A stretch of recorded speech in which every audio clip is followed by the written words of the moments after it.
皆さんこんにちは。今日は卓球プレイヤーにとってラケット選びと同じくらい、いえそれ以上に重要かもしれないラケットの健康管理についてお届けします。テーマはブレードコーティングの真実。ナビゲーターのみさきです。今日も元気いっぱい解説していきますよ。こんにちは、解説のケンジです。よろしくお願いします。今回は意外と知られていないブレードコーティングを徹底解剖します。多くのプレイヤーがラケットは買った状態が完成形だと思いがちですが、実は現代の卓球環境には自分で行うコーティングこそがラケットの寿命を左右する決定打になるんです。単なる表面の保護ではなく、打球感の維持やルールの遵守まで含めたかなり深い世界なんですよ。ブレードコーティングって以前はそんなに意識されていませんでしたよね。部活で先輩に教わることもなかった気がします。レポートによると2008年がこのメンテナンス技術における最大の転換点だったとか。その通りです。2008年に国際卓球連盟 ITTF が人体や環境への影響を考慮してスピードグルーの使用を全面的に禁止しましたよね。これが全ての始まりでした。それ以前の接着剤は有機溶剤 VOC を含んでいて、それが揮発することでラバーを膨張させていましたが、同時に木材の繊維を乾燥から守るようなしなやかさを与える側面もありました。しかし新しく義務付けられた水溶性接着剤は木材にとっては非常に過酷な性質を持っていたんです。水溶性接着剤って乾くと本当にカッチカチに固まりますもんね。私も初めて使った時、ラバーを剥がそうとしたら大切なラケットの表面がペリペリっと剥がれてしまって、あれ本当に泣きそうになります。それがレポートでスプリンター現象、いわゆるささくれとして警告されている事態です。何万円もするプロモデルや自分に馴染んだ特注品がたった1回の張り替えで修復不可能なダメージを受けてしまう。これを防ぐためにあらかじめブレードの表面に極薄の保護層を作るコーティングが現代卓球における必須のたしなみとなったわけです。今回はこの技術の背景にあるルールや物理学、そして各メーカーがひた隠しにする驚きのこだわりをたっぷり時間をかけて解説していきます。コーティングが大事なのは分かりましたが、でもとにかく守ればいいと思ってニスとかをたっぷり塗っちゃうのはダメなんですよね。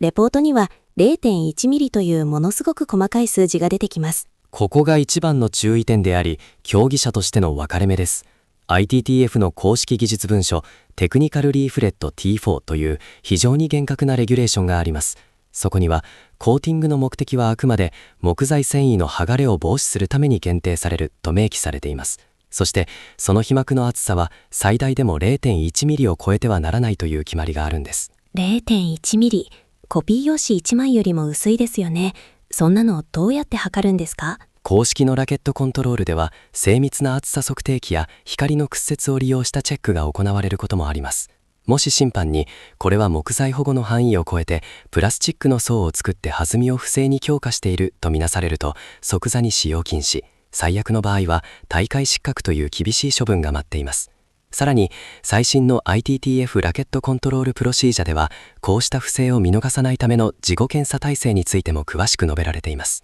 試合に勝った喜びの中であなたのラケットコーティング違反ですなんて宣告されたら頭が真っ白になっちゃいますね。だからこそ正しい知識と薄く均一にというプロの施工技術が必要なんです。最近ではバタフライやスティーガなどの大手メーカーが工場から出荷する時点ですでに完璧な処理を施すファクトリーシーリングを標準化しています。なぜメーカーがそこまで手間をかけるのか、その理由を紐解くと現代卓球がどれほど素材の戦いになっているかがわかります。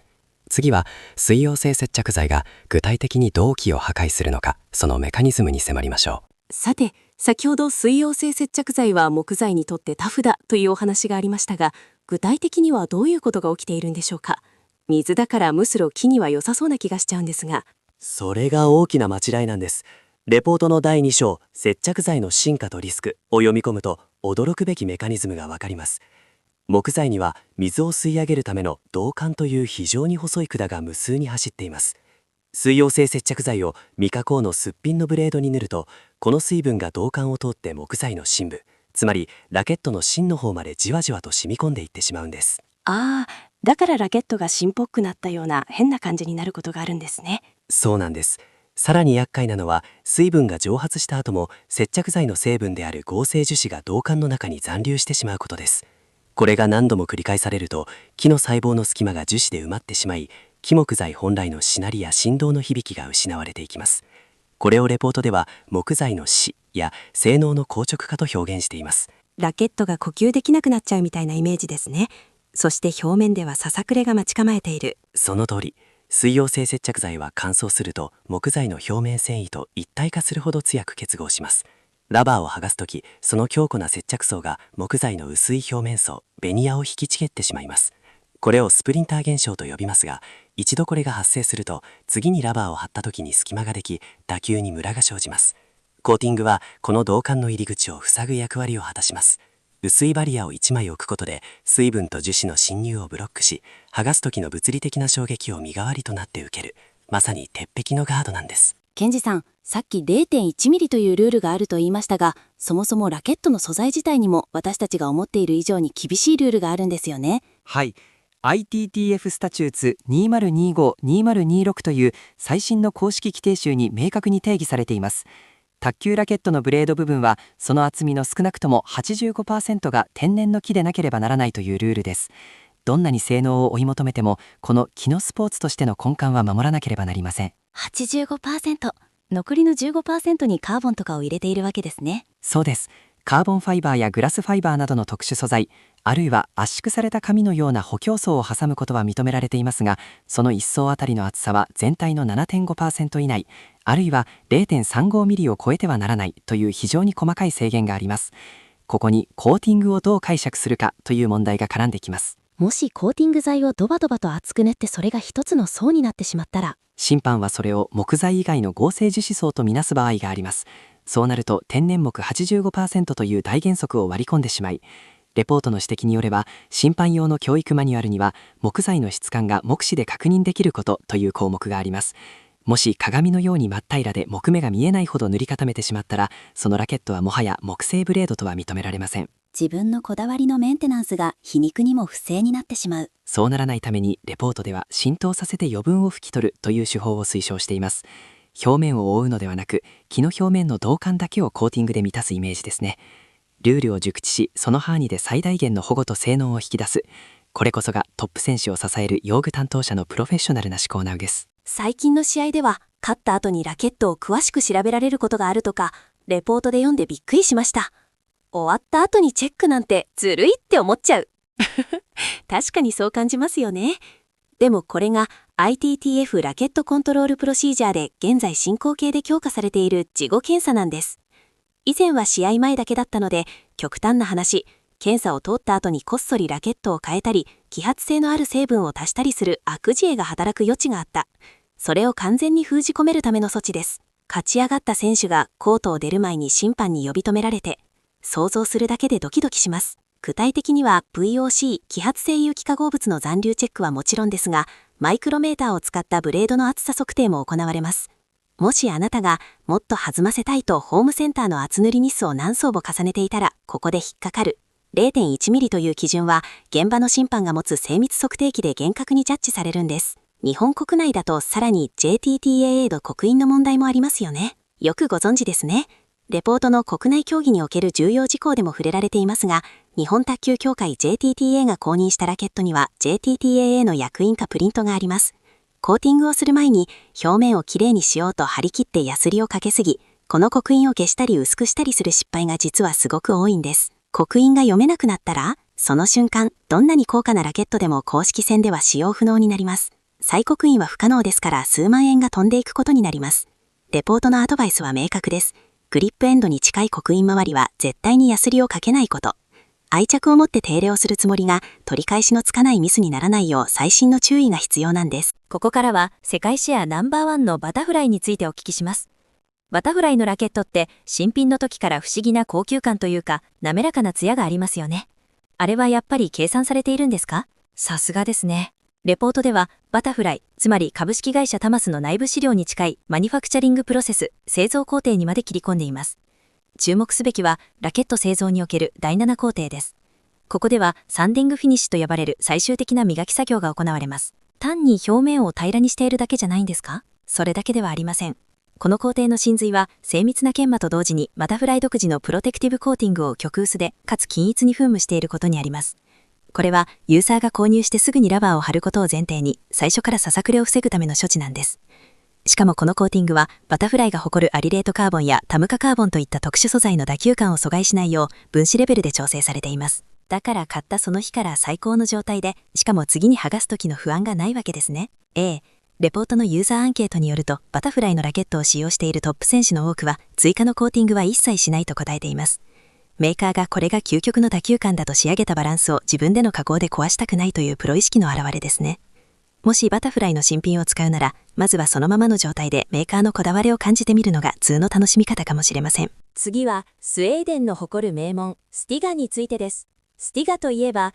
独特な木材の風合いが魅力ですが、コーティングの考え方も独特なとか。スティガは木材を生きた素材としてどう扱うかという点において世界屈指の技術を持っています。その象徴がダイヤモンドタッチテクノロジーという表面処理技術です。これが名前負けしていないすごい技術なんですよ。ダイヤモンド、聞くだけでものすごく弾きそうでワクワクします。スティガの公式技術レポートを読み解くと、これは単に塗料を塗るという話ではありません。VPS という木材を摂氏数百度という精密な温度管理下で一定時間加熱するプロセスが組み込まれています。これによって木材内部の水分を理想的なバランスまで飛ばし、そこにナノレベルの極小粒子を用いたコーティングを施す。その結果、表面がまるでダイヤモンドのように硬く、そして滑らかに仕上がるんです。熱処理とナノテクノロジー、もはや工芸品というよりはハイテク兵器ですね。まさに。この処理によってスティガのラケットはささくれを完全にシャットアウトするだけでなく、インパクトの瞬間のエネルギーロスを極限まで減らしています。インフィニティ VPSV などの人気モデルが5枚合板なのに特殊素材に負けないスピードを出せるのは、この 0.1 ミリ以下のダイヤモンドタッチのおかげなんです。自分で後からコーティングを塗る隙を与えないほどの完成度。北欧の厳しい自然が育んだ木材と最新科学が融合した一つの到達点ですね。バタフライやスティーガ以外にも有名メーカーはたくさんありますよね。レポートにはドイツの王ドニック、日本のビクタス、中国の絶対君主 DHS についての分析も載っています。それぞれ違うんですか？はい、メーカーのお国柄やターゲットがはっきりと反映されていて面白いですよ。まずドイツのドニックですが、彼らのラケットの多くは表面に大きな製品名やスペックのプリントがありますよね。ドニックの公式見解は非常に合理的で、この表面への広範囲なプリント層自体が保護の役割を果たすため、工場出荷時の状態でシーリング済みであるという考え方です。プリントがコーティングの代わり。さすがドイツ、無駄がないですね。次に日本のビクタス。彼らは松下幸二シリーズなどの高級カットマンモデルに独自のノウハウを注いでいます。守備用ラケットは適度な吸収性としなりが命です。そのため硬すぎるコーティングは厳禁。厳選されたマホガニー材などの表面にしなやかさを損なわない特殊なフィニッシュを施し、コントロールを 1% も犠牲にせずに保護を行っています。職人技ですね。では世界王者が集う中国の DHS 高層機はどうでしょう？ DHS は少し変わっています。彼らは木材そのものの威力を信じているため、工場でのコーティングはあえて最小限にとどめています。その代わりプロモデルである強漂流5などを使うトップ選手たちには、専用の保護液護木液を自分で使って自分好みの硬さに仕上げることを推奨しています。いわゆる完成直前の状態でお客さんに渡す DIY スタイルなんです。世界中のメーカーがいかにして木を守るという課題に応えつつ、独自のブランドカラーを出すか、その戦略の違いがラケット選びの深みを生んでいるんですよ。もし今持っているラケットに自分でコーティングをしたいと思ったら何を選べばいいんでしょうか？レポートには国内の定番商品が2つ紹介されています。はい、やはり卓球専門メーカーが開発した専用品を使うのが失敗しないための鉄則です。国内で最もポピュラーなのが八坂のラケットプロテクターですね。これ見たことあります。容器の先がスポンジヘッドになっていて、そのまま塗り塗りできるやつですよね。そうです。その利便性が最大の特徴です。誰が塗ってもドバッと出過ぎないように流量が制限されていて、初心者でもムラなく適量を広げられる非常に親切な設計です。一方でより繊細な打球感にこだわるベテランやプロ志向のプレイヤーに支持されているのがニッタクのラケットプロテクトです。ニッタクの方は八坂と何が違うんですか？同じ液体に見えますけど。ニッタクの製品はより緻密な皮膜を作ることに特化した水性の高分子ポリマーを採用しています。乾燥後の表面が絹のように滑らかになり、接着剤の剥がれやすさが格段に向上します。さらにレポートの成分調査でも特筆されていますが、刺激臭が全くない。リビングのテーブルで作業していても家族から何この変な匂いと言われる心配がないのはお父さんプレイヤーには嬉しいポイントですよね。それは大事なポイントですね。日本の高い湿気の中でもしっかりと乾燥し、ITTF の 0.1 ミリルールを確実にクリアできるよう濃度が完璧に調整されています。まずはこのどちらかを選べば絶対に間違いありません。日本国内のものだけでなく、海外から取り連れたり、こだわりのお店で売っているような通なアイテムについても教えてください。海外のコーティング剤はもっと強力なんですか？そうですね。海外製のアイテムは速乾性や表面の効果をよりダイレクトに追求している傾向があります。例えばドイツのドニックが出しているフォーミュララッカはその代表格です。フォーミュラ、なんだかモータースポーツみたいで性能がすごそうです。実際ハイパフォーマンスですよ。これは完全に VOC 揮発性有機化合物を含まない水性ですが、揮発成分が特殊で乾燥スピードが驚くほど速い。しかも1回塗るだけでかなりパリッとした強固な層ができます。木材が柔らかくてささくれが心配な北欧系ラケットと非常に相性がいいと言われています。そして中国の DHS が誇る五目液、これはもう漢字からして頼もしいです。 DHS の五目液プロテクションリクイッドは実用性の塊です。中国のナショナルチームなどはラバーの張り替え頻度が尋常ではありませんから小瓶では足りない。そのため一般向けにも 220ml という特用ボトルが売られています。付属のハケや大型スポンジで広範囲に一気に乗ることができます。さすが卓球大国、スケールが違いますね。ただしレポートでは注意点も挙げられています。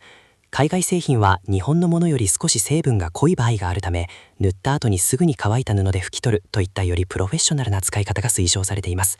自分のラケットの木材が水を吸いやすいのか弾きやすいのか、それを見極めてツールを使い分けるのが一流への第一歩です。ここで少し科学的なお話にお付き合いください。コーティング剤の中身についてです。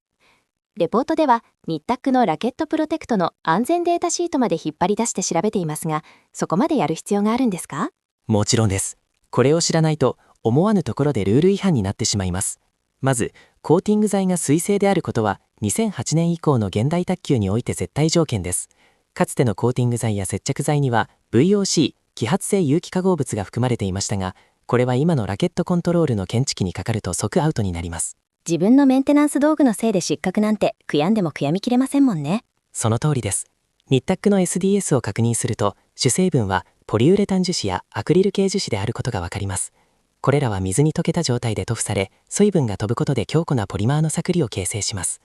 レポートにはラットを用いた急性毒性試験の結果も記載されていて、皮膚についても問題なく引火性もないことが証明されています。つまり科学的に極めて安全な物質なんです。卓球用品なのにお薬の治験データみたいですね。それだけメーカーが責任を持って品質管理をしている証拠ですね。はい。ただしレポートには防腐剤への言及もあります。製品を腐らせないために微量のチアゾール系の化合物が入っていることがあるので、アレルギー体質の人や特にお子さんが使う場合は作業後にきちんと石鹸で手を洗う、こうしたエチケットを守ることで私たちは安心して最新テクノロジーの恩恵を受けられるわけです。道具を愛する心はこうした細かい知識への配慮からも生まれるんですね。さてここで多くの人が、正直に言うと節約家の皆さんが一度は考える悪魔の誘惑についてです。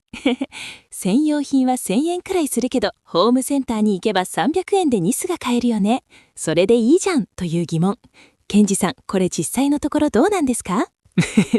その気持ちは痛いほどわかります。でもレポートの第4章代替品の検証はこの考えに対してかなり厳しいレッドカードを出していますよ。やっぱりダメですか？同じニスのような透明な液体に見えるのに。一番の理由は VOC 揮発性有機化合物です。ホームセンターで売られている安価な油性ニスは乾燥させるために強力な溶剤を使っています。これが木材の奥深くに染み込むと数ヶ月、場合によっては数年経っても試合前の検知器が異常を感知してしまいます。その場で失格と言われても言い訳はできません。うわー、じゃあ同じホームセンターでも水性ウレタンニスならセーフですか？成分的には近いですが、ここには粘度と粒子の大きさという問題があります。建築用ニスは汚れや傷からがっちり守るのが目的なので、粒子が大きくて皮膜が厚くなりがちです。卓球専用品はラバーとの接着性を損なわないように、あえて滑りすぎない配合になっています。一般用のニスを塗ると表面がツルツルになりすぎて、試合中にラバーがずれたり、逆に接着剤と反応して二度と剥がせないベタベタ状態になったりします。数万円のラケットを数百円のために台無しにする、これが DIY 代用の罠なんです。代用品の話をもう一つ。たまに体育館の隅っこでベテランの方がヘアスプレーをシュッと吹きかけるのが一番だよなんて話しているのを耳にするんですが、これ本当に効果があるんですか？それは昭和の時代から伝わるある種の都市伝説ですね。確かに昔のラケットや接着剤なら通用したくもしれませんが、現代の精密な用具環境では極めて危険な行為とレポートでは警告されています。手軽で良さそうなに、何がいけないんですか？ヘアスプレー、特にスーパーハードと呼ばれるタイプは樹脂で髪を固めるので、確かに表面に薄い膜は作ります。でもその中にはシリコンや香料、そして霧状にするためのガス、噴射剤が含まれています。これがその上から塗る水溶性接着剤と化学的に猛烈に反発してしまうんです。化学的に反発。具体的にはどうなるんでしょ接着剤がダマになって分離してしまい、ラバーが全くつかなくなったり、あるいは逆にスプレーの成分が木材の繊維と接着剤をガチガチにのり付けしてしまい、次に剥がすときに表面をバリバリに剥がしてしまうんです。ささくれ防止のためにやったことがささくれの引き金になる。まさに本末転倒ですよね。う？ヘアスタイルのための製品をスポーツギアに使うのはやっぱり無理があるんですね。その通りです。メーカーは何年もかけて成分同士の相性を研究しています。わずかなコストカットのために最愛の相棒を実験台にするのはやめましょう。レポートの結論はシンプルです。髪にはスプレーを、ラケットにはコーティング剤を、餅は餅屋ということですね。打球面の保護については完璧に理解しました。でもラケットのダメージって横爪、つまりエッジからもきますよね。台にぶつけたりして。レポートにはここにもコーティングが有効だと書いてあります。さすが美咲さん、よく読み込んでいますね。実はラケットが一番最初にボロボロになり寿命を迎える原因の多くは側面、つまりエッジの破損なんです。わかります。サイドテープを剥がした時に木の破片が一緒についてきちゃうあの悲劇。それを防ぐためのプロの隠し技が、なんと無色のマニキュア、ネイルハードナーなんです。マニキュア、これなら100円ショップやコンビニでも手に入りますね。でもさっきのルール違反にはならないんですか？ここが使い分けの妙です。打球面にマニキュアを塗ると厚みが 0.1 ミリを超えたり木材の質感が失われたりして NG になるリスクが高いですが、側面、つまりエッジ部分や人差し指が当たるブレードの付け根、スロートであればルール上の制約をほぼ気にする必要はありません。マニキュアは浸透力が非常に強く、乾燥すると樹脂コーティングよりもさらに硬くて丈夫な皮膜を作ります。これがサイドテープの強力な粘着剤からエッジの繊維を完璧にガードしてくれるんです。なるほど。ついでにグリップ付近に塗っておけば手汗が染み込むのも防げて清潔ですよね。その通りです。汚れ防止にもなります。打球面はデリケートな専用コーティング剤で、エッジと首元はマニキュアで頑丈に。この部位別メンテナンスを使い分けられるようになれば、あなたも立派な用具マスターの仲間入りですね。ここからはよりプレーの質に関わる少しシリアスな内容に入ります。よくコーティングをしないと打球感がぼやけるという話を聞きますが、これって本当に科学的な根拠があるんですか？単なるベテランのこだわりみたいなものじゃなくて？残念ながらこれは迷信ではなく物理的な事実なんです。レポートの中で最も重要な発見として挙げられているのが、真実1、導管浸透による性能変化です。木材の中に接着剤が染み込んでいくというお話ですね。そうです。想像してみてください。乾燥したいい木材は内部にたくさんの空気の隙間を持っていて、それが弦楽器のように振動を美しく伝えます。だからこそ当たった瞬間にパシッという乾いた気持ちのいい音がするんです。しかしコーティングなしで水溶性接着剤を何度も使うと、その空気の隙間に重たいゴム成分が詰まっていきます。これを繰り返すとラケット全体が徐々に湿ったスポンジのようになっていくんです。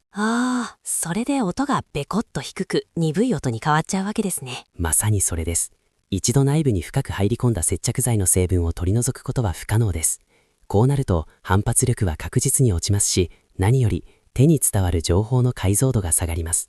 自分のラケットが本当はどんなポテンシャルを持っているのかわからなくなってしまいます。コーティングは単に外側を守るだけでなく、木材の乾燥状態と本来の性能を封じ込めて守るタイムカプセルのような役割を果たしているんですよ。新品の時のあの感動を一生キープできる。そう考えるとコーティングはラケットに対する最大の愛なのかもしれませんね。次に重さについてです。トップ選手の中には 1g 変わるだけで振り抜きが全く違うという繊細な方もいますよね。コーティングをすることでラケットが重くなってしまう心配はありませんか？それは非常に重要で、かつ見落とされがちなポイントです。レポートに掲載されている精密計測データによると、市販のラケットプロテクトを適切に薄く1回塗布された場合の重量増加は平均して 0.4g から 0.7g 程度です。それなら1円玉1枚の半分くらいですね。私でも気づかないレベルかも。そう、正しく塗ればね。でもここで厚塗りの罠という実験結果がレポートに載っています。初心者が念入りにと2回3回と塗り重ねたり、市販のニスをたっぷり使ったりした場合、なんと重量が 3g から最大 5.5g も増加したケースが記録されているんです。5g 以上。それってラケットの重量バランスが完全に崩れちゃいますよね。その通りです。一般的に 5g 重くなるとスイングの遠心力は上がりますが、その代償として切り返しの遅れが致命的になります。現代の高速化した卓球ではわずかな遅れがミスに直結します。さらに手首や肘への負担も急激に増えるんです。なるほど。だからレポートでは塗った後に余分を拭き取るという作業を強調しているんですね。はい。重さを変えずに表面の繊維だけを固定する。これがコーティングの究極の目的です。逆に上級者の中には、あえてラケットの先端部分だけを少しだけ厚く塗って重心をヘッド寄りにずらすウェイトチューニングを行う人もいます。コーティング剤は単なる保護剤ではなく、ラケットの重さのパズルを完成させるピースでもあるんです。コーティングをすると打球感が硬くなって使いにくいと感じる人もいるそうです。これは単にわがままを言っているだけなんですか？それとも実際にデメリットがあるんでしょうか？それは非常に本質的な鋭い悩みですよ。物理的に考えれば表面を合成樹脂で固めるわけですから、表面硬度は確実に上がります。スティガの公式解説でも表面硬化による反発スピードの向上についてはポジティブなメリットとして書かれています。でも卓球には二律相反、トレードオフが必ずあるんです。スピードが上がる代わりに失うものがある。そうです。それが球持ち、ドゥエルタイム、つまりボールがラケットに食い込んでいる時間です。表面が硬くなるとボールをつかむ感覚が薄れ、球離れが早くなります。だからループドライブを多用する人やカットでしっかり回転をかけたい人には滑るような違和感として伝わっちゃうんですね。まさにその通りです。レポートのプレイヤーインプレッションでも繊細なタッチを重視する選手からは勝手に飛んでいってしまう感じがするという意見も出ています。だからこそ薄く均一にが黄金律なんです。厚塗りしてしまうとどんなにいい木材を使っていようが打球感はプラスチックの板のようになってしまいます。メリットとしてのスピードアップとデメリットとしての回転のかけづらさ、このバランスを 0.1 ミリという極限の薄さの中でコントロールする。まさに卓球はミリ単位の芸術なんですね。その通り、自分のラケットの表面がもともと硬い素材、例えば黒炭やウエンジならコーティングは最小限、逆に柔らかい素材、リンバやユースならしっかり守る。この組み合わせの妙を楽しめるようになれば、あなたも立派な用具マニアです。理論的なことは全てわかりました。ではいよいよ実践です。自分でコーティングに挑戦したい読者のために、レポートにあるプロの施工手順をレクチャーしてください。了解です。まず絶対に忘れてはならないのが下地処理です。いきなりボトルを開けて塗り始めるのは素人です。まずは1000番から1500番の非常に細かいサンドペーパーを用意してください。せっかくの新品のラケットを削っちゃうんですか？怖いです。削るというより表面を整えるイメージですね。工場出荷時の微細な木の粉や製造工程でついた目に見えない油分を取り除くんです。その後、アセトンや消毒用アルコールを少し染み込ませた布で拭き取ります。これでコーティング剤がムラなく浸透するキャンバスが整います。そしていよいよ塗布ですね。ドバッと出すんじゃなくて、そう、キッチンペーパーを小さく四角く畳んだものや専用のスポンジに少量含ませ、木目に沿って一気に薄く引き伸ばします。一度で全面をカバーしようとせず、さっと一筆書きのように進めるのがコツです。ここで欲張って何度も同じところをこすると気泡が入ったり、ムラの原因になります。そして、早く使いたいから、ドライヤーの熱風で一気に乾かしていいですか？ダメ、絶対。レポートでも最大の禁忌として赤字で書かれていますよ。ドライヤーの熱は板の表と裏の水分バランスを急激に変えてしまい、最悪の場合、ラケットがポテトチップスのように反ってしまいます。湿気の少ない場所で常温での自然乾燥、これにつきます。一晩寝かせるくらいの心の余裕を持ってじっくり待つのも相棒への愛着ですよ。一晩置いて表面がツヤツヤのまるで高級家具のような鏡面仕上げになりました。これで完成、大成功ですね。おっと、ここで満足してはいけません。実はここにもう一つ、世界を転戦するプロ選手やメーカーの技術担当者がこっそり行っている究極の仕上げがあるんです。まだ何かあるんですか？これ以上綺麗にできない気がしますけど、実は表面が完璧な鏡面になりすぎていると、今度は水溶性接着剤が滑ってしまい、打球の激しい衝撃でラバーが中で浮きを起こしたり、剥がれやすくなったりすることがあるんです。これを防ぐために、あえてもう一度ヤスリを手に取ります。せっかく苦労して塗ったツヤを消しちゃうんですか？そうなんです。乾燥後に2000番くらいのもはや紙のような超極細ペーパーで表面を撫でるように軽く磨きます。これで表面の過剰な光沢を抑え、少しだけマットな質感にするんです。マットな質感、それがどうしていいんですか？こうすることで目に見えないレベルの微細な凹凸が生まれます。これを専門用語でアンカー効果と言いますが、この凸凹に接着剤が食い込むことでラバーとブレードが完璧に一体化するんです。バタフライの製造工程の解説でも、最後の表面調整がラバーの密着度を左右すると言及されています。この一度塗ってからあえて削るという二重の手間が、トップ選手の一寸の狂いもないコントロールを支えているんですよ。さて、全20パートにわたるブレードコーティングの徹底解説、いかがだったでしょうか？ケンジさん、最後にもう一度、私たちプレイヤーが持つべき心構えをまとめていただけますか？はい。コーティングはもはや一部のマニアのための技術ではなく、現代卓球における標準装備と言えるでしょう。ラバーの性能が上がり、接着剤の力が強まった今、それを受け止めるラケットの負担は限界に達しています。2025年、2026年と競技ルールもどんどん厳しく、そしてハイテクになっていきます。その中で正しい知識を持って自分の道具をメンテナンスすることは、単なる節約や手入れを超えて、競技者としての公平性や用具への敬意にもつながるんですね。その通りです。0.1 ミリという極限の厚さを守り、木材というデリケートな天然素材のポテンシャルを引き出す。この繊細なバランス感覚こそが卓球というスポーツの醍醐味の一つでもあります。レポートで紹介した各メーカーの技術や市販のケア用品、そして今日お話ししたテクニックを駆使して、あなただけの世界に一本の相棒を最高の状態で育てていってほしいと思います。お気に入りのラケットが5年後、10年後も今と同じように、使い込むほどに手に馴染んで最高な音を奏でてくれる。そんな未来のための第一歩がこのコーティングなんですね。それでは皆さん、最高のコンディションに整えた最高のラケットで思い切り卓球を楽しんでください。最後までお聞きいただき本当にありがとうございました。また別のテーマでお会いしましょう。それではさようなら。ありがとうございました。良い卓球ライフを。